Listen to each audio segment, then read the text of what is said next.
Razakar cinema చూసినప్పుడు తీసే వాళ్లకు కేవలం అది సినిమా అని అనుకోవచ్చు ప్రజలందరూ, కానీ కాదు.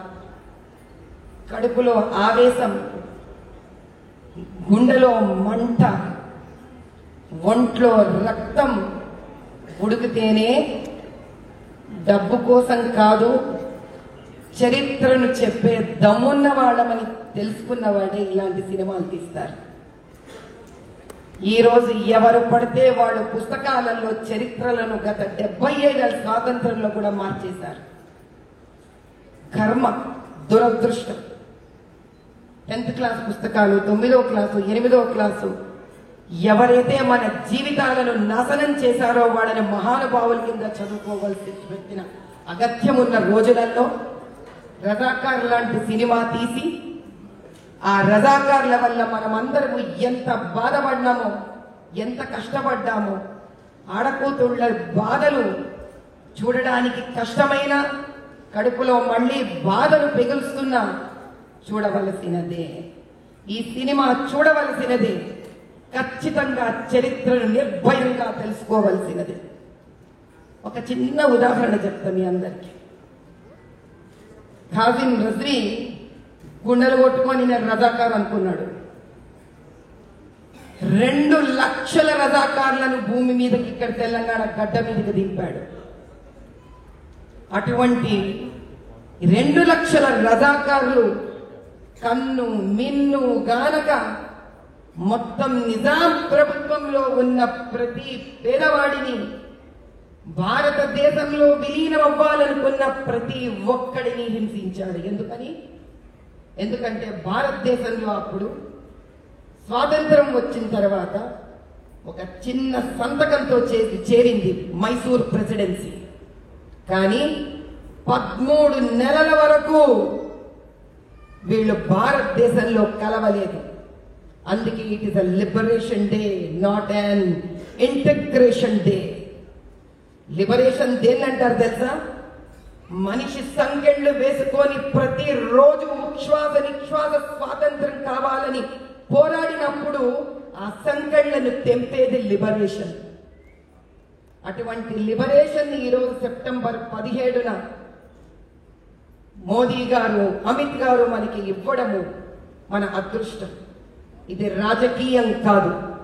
దీని రాజకీయ దృక్పథంతో చూడకండి. ఎందుకు కోరుకుంటున్నారు?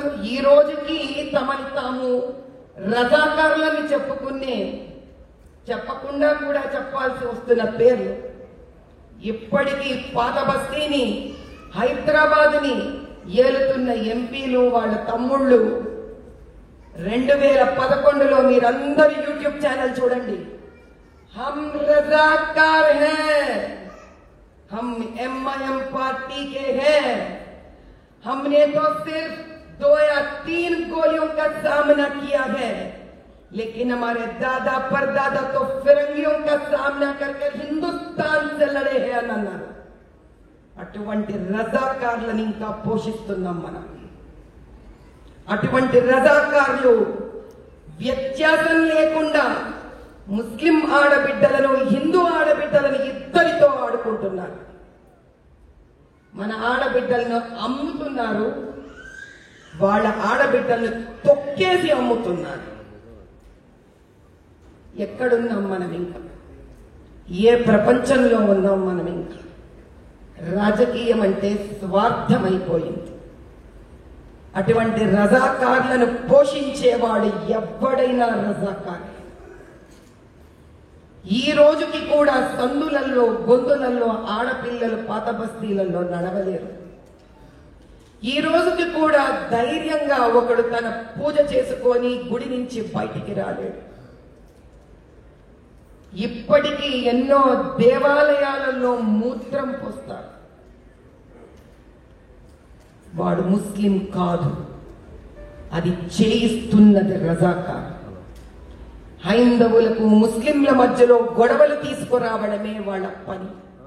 అందుకన్నా ఈ సినిమా చూడాలి. ఎందుకంటే ఈ సినిమా కళ్ళకు గంతలను విప్పుతుంది. ఒక స్వచ్ఛమైన ముస్లిం సోదరుడు ఎలా ఉండాలో నేర్పిస్తుంది. ఒక మంచి హిందువుని ఎలా హింస ఒక రజాకారు పెట్టాడో చూపిస్తా ఉంది. ఈ సత్యం కళ్ళు తెరిపించాలి. ఈ సత్యం నవీన తెలంగాణని ముందుకు తీసుకొని వెళ్ళాలి. ఈ సత్యం పూరితమైన మనుషులకి అంతం చూపించాలి. ఈ సత్యం మన ఆడపిల్లలను ధైర్యంగా వెళ్ళేటట్టు చేయగలగాలి. ఇప్పటికైనా ఈ దేశం మనది, ఈ స్వాతంత్రం మనది. లిబరేషన్ అని రాస్తే చరిత్రను మార్చేస్తామేమో, నిజమైన చరిత్రను చూపిస్తామేమోనని వాళ్ళ భయం. అందుకే వాళ్ళకి లిబరేషన్ అనే పదం వద్దు. ఈ రోజు వరకు మనమందరం అమాయకులం. అందుకే మన చరిత్ర ఎవడు పడితే వాడికి కావాల్సినట్టు రాసేశాడు. ఇష్టం వచ్చినట్టు వేదాలు వాడిచ్చాడు వీడిచ్చాడు అని చెప్తారు. మన సంస్కృతిని మనకే ఎవడో తెచ్చిచ్చాడని చెప్తుంటారు. ఇంకా ఈ డ్రామాలు జరగవు. ఎందుకంటే రజాకార్ సినిమా తీసేలాంటి యోధులు తయారయ్యారు కాబట్టి.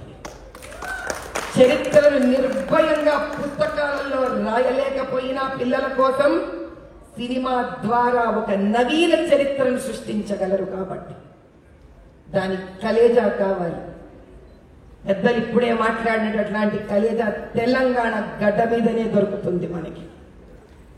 ఈసారి మాత్రం ధర్మయుద్ధం జరగాలి. రజాకారులు పూర్తిగా అంతమవ్వాలి.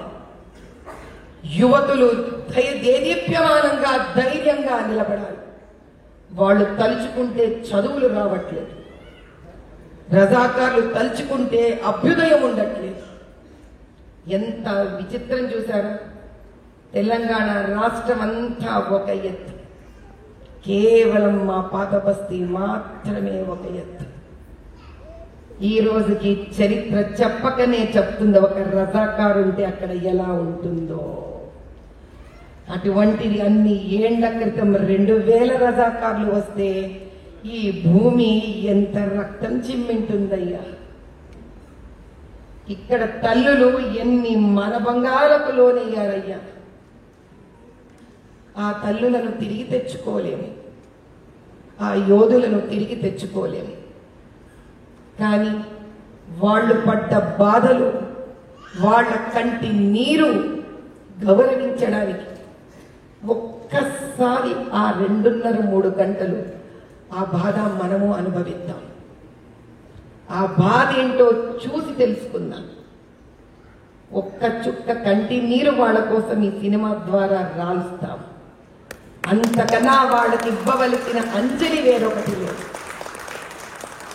ये सभी का धर्म बनता है कि जिन रजाकारों के वजह से इस गढ़ का हर औरत, हर बच्चा, हर पुरुष जिस प्रकार का जीवन उन्होंने देखा है, जिस तकलीफों का सामना उन्होंने किया है, हम तो उनको वापस तो ला नहीं सकते, लेकिन इतना तो दायित्व हम सबका बनता है और धर्म बनता है कि हम 2.5-3 घंटे सिनेमा देखकर आंसू तो बहाए उन लोगों के लिए, अंजलि तो कटाए उन लोगों के लिए, श्रद्धा तो दिखाए उनको।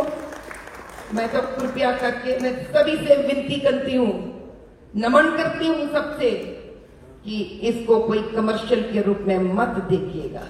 तो हम भी कोई कम नहीं होंगे, नीचे गिरकर ऊपर उठेंगे, चरित्र को ऊपर उठाएंगे, सच्चाई को सबके सामने लेने का हिम्मत दिखाएंगे। सिनेमा बनाने के लिए तो बहुत हिम्मत चाहिए, हमको देखने के लिए सिर्फ 3 घंटे चाहिए। वैसे तो साथ में साथ पॉपकॉर्न भी मिलता है, खाइए मजा से, सिनेमा देखिए और उसके पीछे जितना तकलीफ और कठिनाइयां उन्होंने सामने की है उसका कदर कीजिए। ఈ సినిమాని చూడడం ద్వారా ఈ తెలంగాణకు నిజమైన అంజలి ఘటించిన వాళ్ళమవుతాం. జై బోలో భారత్ మాతా key. Thank you so much, Madhavilata garu, for your very inspirational speech. Thank you very much. And alage ఇప్పుడు వేదిక మీదకి ఈ రోజు మా ఆహ్వానాన్ని మన్నించి ఇక్కడికి వచ్చేసినటువంటి మా పాత బస్తీ ఓల్డ్ సిటీ లోక్సభ కాన్స్టిట్యుయెన్సీకి ఇంకా రజాకార్ల రాజ్యాన్ని నిర్మూలించడానికి ఇచ్చిన అవకాశం నాకు దొరికినందుకు, అలాంటి ఒక వ్యక్తిగా ఈ సినిమా దేదీప్యమానమయ్యి అన్ని అంచెలను దాటి ఆ శిఖరాలను అందుకొని ఇప్పటికైనా నిజమైన స్వాతంత్రం ప్రతి తెలంగాణ పౌరుడికే అందాలని మనస్ఫూర్తిగా కోరుకుంటున్నాను.